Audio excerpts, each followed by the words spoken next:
এটি Toyota bits গাড়ি। এই গাড়িটি বেশিরভাগ মানুষই পার্সোনাল ইউজ করে এবং স্কুল কলেজ বাচ্চাদের নিয়ে যাওয়া আসা এবং ফ্যামিলিগতভাবে এই গাড়িটা সবাই পছন্দ করে। এবং ভিতরের অবস্থা এবং বাইরের অবস্থা সমস্ত কিছু বলবো আজকে। এই গাড়িটি মামা ভাগিনা কার হাউজে বর্তমানে আছে, আপনারা সবাই যোগাযোগ করতে পারেন। গাড়িটি অল অপশন অটো এবং পুশ স্টার্ট। আপনারা দেখতেই পারতেছেন যে গাড়িটি সম্পূর্ণভাবে পুশ স্টার্ট এবং অরিজিনাল পুশ স্টার্ট, হ্যাঁ। এবং স্টিয়ারিং যেটা দেখতে পারতেছেন একদম ফ্রেশ। তারপরে একটি আপনার ডিভিডি আছে, গিয়ার, ইঞ্জিন, এসি, এগুলো সমস্ত কিছুই অরিজিনাল আছে।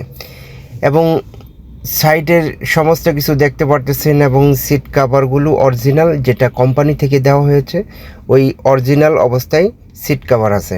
এবং দেখতে পারতেছেন সিট কাভারটাও সেই লেভেলের এবং দেখতেও অনেক সুন্দর।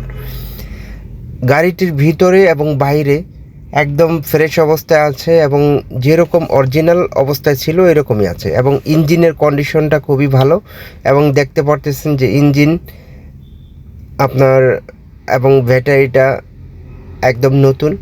ইঞ্জিনের কন্ডিশনও ভালো এবং এসি পারফরমেন্স খুবই ভালো। হেডলাইট এবং ব্যাকলাইট অরিজিনাল আছে। এবং ঢাকা মেট্রো বিটস গাড়িটি আপনারা যারা দেখতে চাচ্ছেন আমাদের সাথে সরাসরি যোগাযোগ করুন। এবং পিছনের সাইডটা একটু দেখাই, এটা কিন্তু শুধুমাত্র একটি তেলের গাড়ি।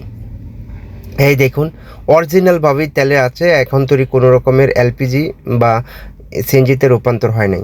আপনি এই জিনিসটা যদি ক্লিক করে তারপরে এটা ক্লিক করে এই সিটটি কিন্তু আপনি একদম সরায় ফেলতে পারবেন একবারে নিচে। তারপরে এই পুরো জায়গাটি কিন্তু আপনি ব্যবহার করতে পারবেন। 4-5টা লাগেজ আপনি এখানে নিতে পারবেন অনায়াসে।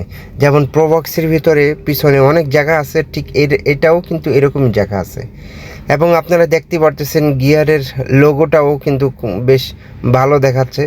এবং টায়ারগুলো এবং রিম চারটাই ভালো আছে। রিমগুলো অনেক সুন্দর এবং টায়ারও অনেক ভালো আছে। যারা বিটস গাড়ি পছন্দ করেন এবং ফ্যামিলি ইউজের জন্য নিতে চাচ্ছেন ছোট গাড়ি,